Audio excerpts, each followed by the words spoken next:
We all know that the years of childhood are important to manga authors. Many people who make creative works, the years in high school, college, and university are some of the most eventful periods of a person's life. But those are teenage years, not childhood, and what I remember from my teenage years is horny.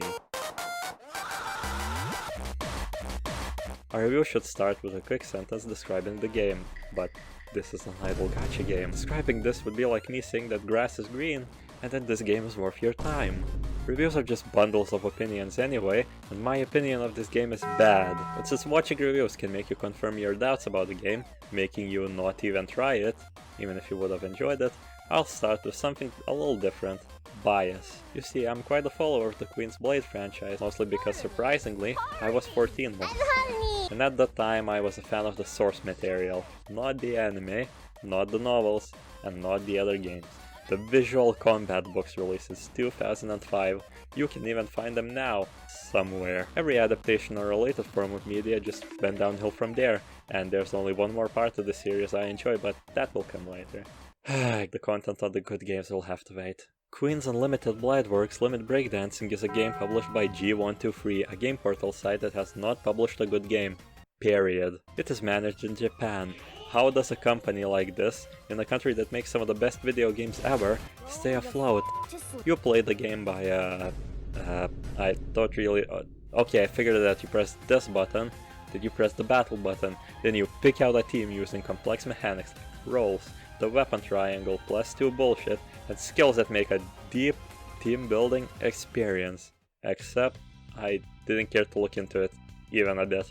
And I know, neither will you. You're just here to pay the existence stacks and look at pretty 5-star women, upgrading their powers by using the existence stacks returns, and winning stages that way instead of strategy. Who needs gameplay? I have a girl who grinds her cross enemies to death. Upgrading your character, you may run into a wall of some strange material every 10 levels. Okay, so you go to the tab right, where is it?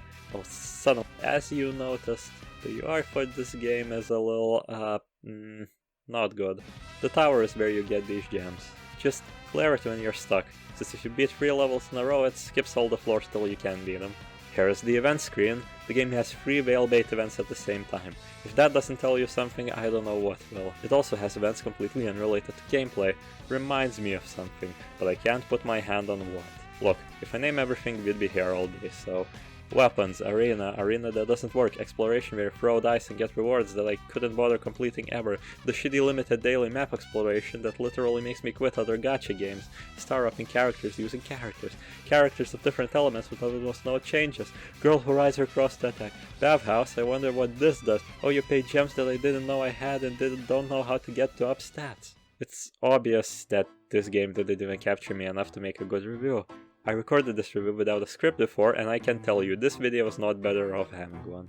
This is a time where I no longer have a clue. How can you fuck up copying a genre of game that already has an established audience that moves from one same game to another? Like, these games exist, and they're okay enough to have actual communities in them. The closest to a community you'll get here is 2 people talking 10 hours apart because they are not gay. I am fucking losing it. Hey, Weasels. Dom here. How do you review an idle game with very surface level mechanics that work towards the same goal and are not entertaining to explain or play? The answer is you don't.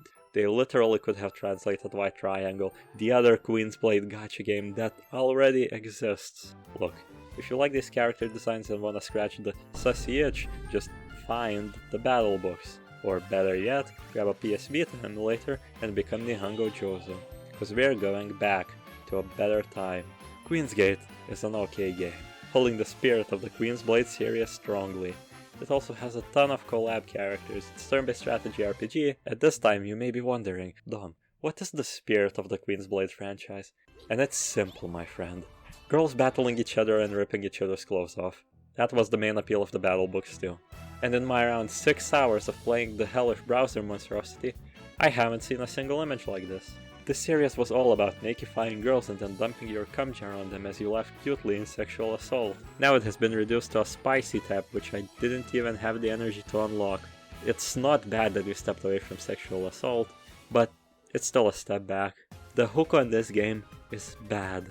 tries to give you as many roles as possible and as many things to do as possible at the start, which is just unappealing. Even if your game is a simple money grab, the rule is don't overload the user. Also, place your buttons in places that don't pace down the game to a halt. Was this really so hard? Do I gotta make another long-winded project, a whole game to prove a point that these games could be better?